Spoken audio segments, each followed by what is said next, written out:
यथा दृष्टिस्तथा मनः।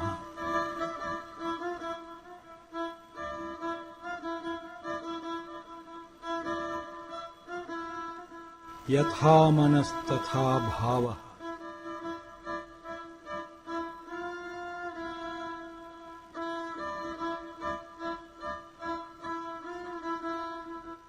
यथा भावस्तथा यत्नः।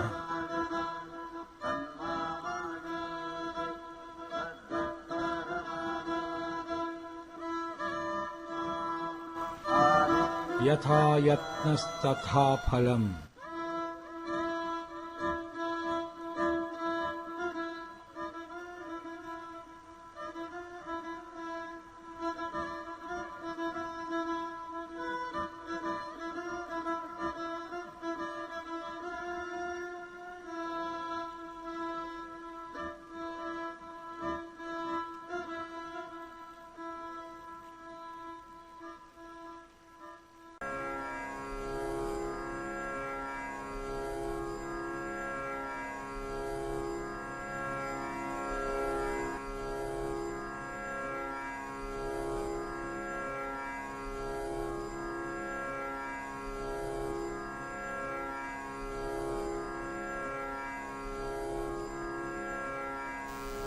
हरिः ॐ।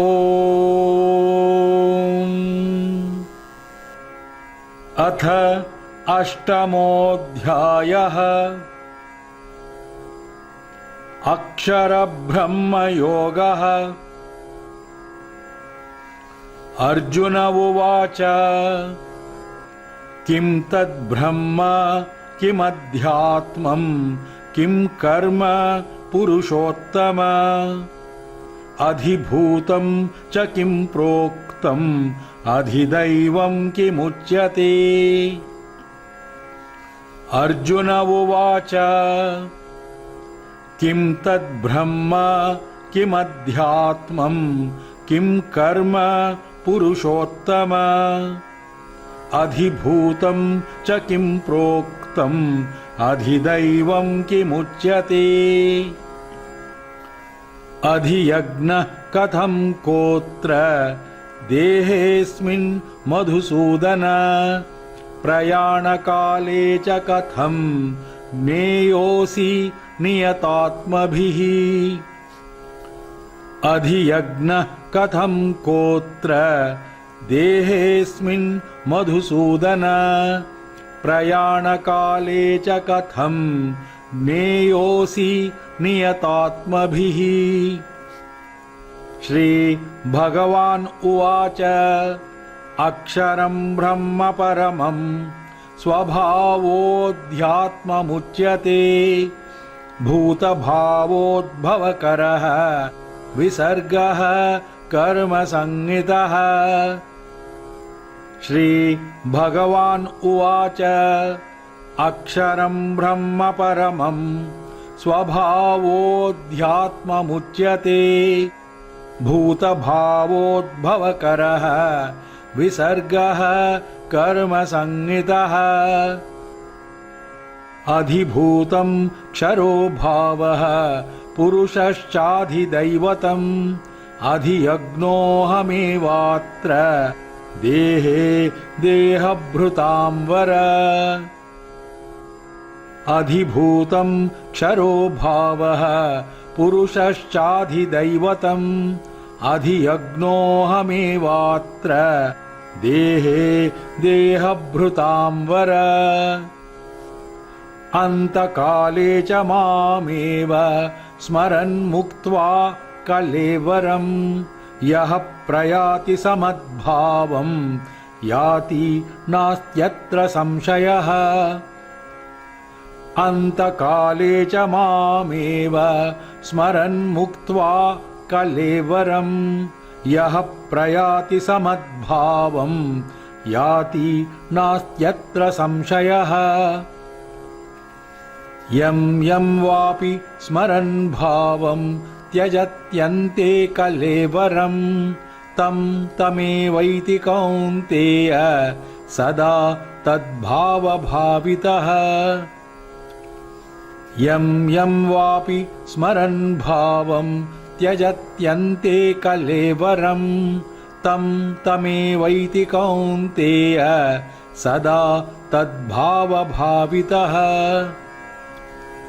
तस्मात् सर्वेषु कालेषु मामनुस्मरयुध्य च मय्यर्पितमनो बुद्धिः मामेवैष्यसि असंशयम् तस्मात् सर्वेषु कालेषु मामनुस्मरयुध्य च मय्यर्पितमनो बुद्धिः मामेवैष्यसि असंशयम् अभ्यासयोगयुक्तेन चेतसा नान्यगामिना परमं पुरुषं दिव्यं याति पार्थानुचिन्तयन् अभ्यासयोगयुक्तेन चेतसा नान्यगामिना परमं पुरुषं दिव्यं याति पार्थानुचिन्तयन् कविं पुराणमनुशासितारम् अणोरणीयां समनुस्मरेद्यः सर्वस्य धातारमचिन्त्य रूपम् आदित्यवर्णं तमसः परस्तात् कविं पुराणमनुशासितारम् अणोरणीयां समनुस्मरेद्यः सर्वस्य धातारमचिन्त्य रूपम् आदित्यवर्णं तमसः परस्तात् प्रयाणकाले मनसाचलेन भक्त्या युक्तो योगबलेन चैव भ्रुवोर्मध्ये प्राणमावेश्य सम्यक् सतं परं पुरुषमुपैति दिव्यम् प्रयाणकाले मनसाचलेन भक्त्या युक्तो योगबलेन चैव भ्रुवोर्मध्ये प्राणमावेश्य सम्यक् सतं परं पुरुषमुपैति दिव्यम् यदक्षरं वेदविदो वदन्ति विशन्ति यद्यतयो वीतरागाः यदिच्छन्तो ब्रह्मचर्यं चरन्ति तत्ते पदं संग्रहेण प्रवक्ष्ये यदक्षरं वेदविदो वदन्ति विशन्ति यद्यतयो वीतरागाः यदिच्छन्तो ब्रह्मचर्यं चरन्ति तत्ते पदं संग्रहेण प्रवक्ष्ये सर्वद्वाराणि संयम्य मनोहृदि निरुध्य च मूर्ध्नि आधायात्मनः प्राणम् आस्थितो योगधारणाम् सर्वद्वाराणि संयम्य मनोहृदि निरुध्य च मूर्ध्नि आधायात्मनः प्राणम् आस्थितो योगधारणाम् ओमित्येकाक्षरं ब्रह्म व्याहरन् माम् अनुस्मरन् यः प्रयाति त्यजन् देहं स याति परमां गतिम् ओमित्येकाक्षरं ब्रह्म व्याहरन् माम् अनुस्मरन् यः प्रयाति त्यजन् देहं स याति परमां गतिम् अनन्यचेता सततं यो मां स्मरति नित्यशः तस्याहं सुलभः पार्थ नित्ययुक्तस्य योगिनः अनन्यचेता सततं यो मां स्मरति नित्यशः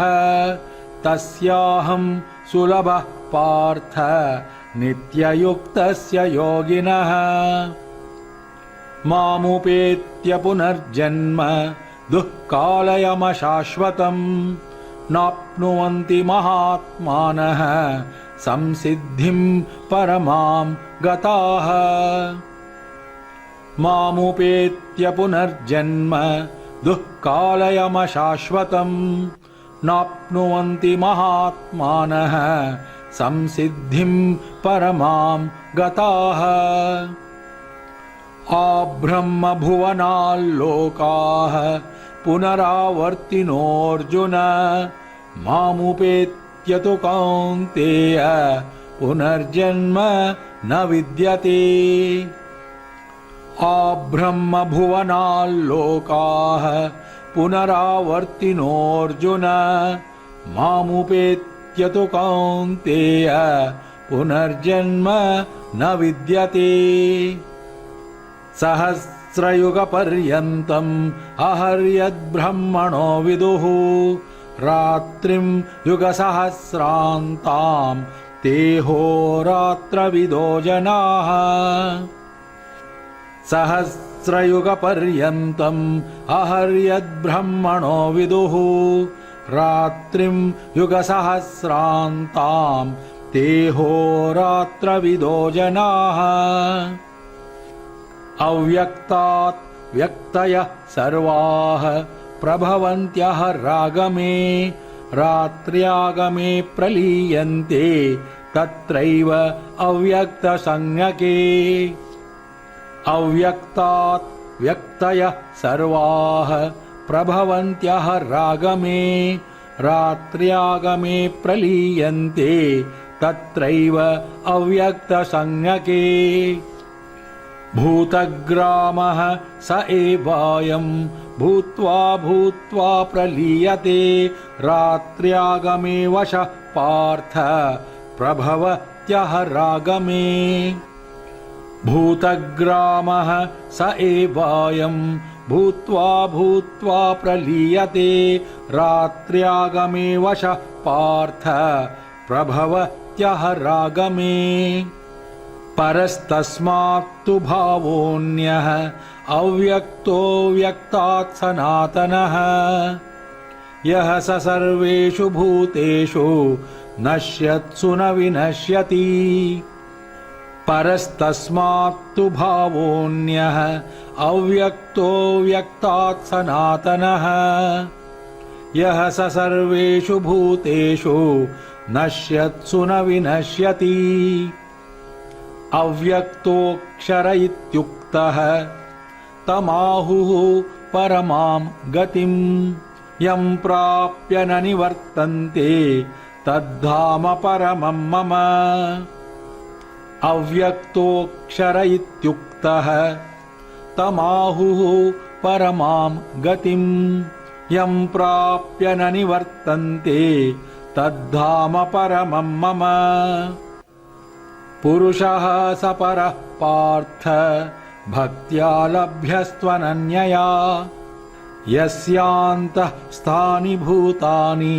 येन सर्वमिदं ततम् पुरुषः स परः पार्थ भक्त्या लभ्यस्त्वनन्यया यस्यान्तः स्थानि भूतानि येन सर्वमिदं ततम् यत्र काले त्वनावृत्तिम् आवृत्तिं चैव योगिनः प्रयाता यान्ति तं कालं वक्ष्यामि भरतर्षभ यत्र काले त्वनावृत्तिम् आवृत्तिं चैव योगिनः प्रयाता यान्ति तं कालं वक्ष्यामि भरतर्षभ अग्निर्ज्योतिरः शुक्लः षण्मासा उत्तरायणम्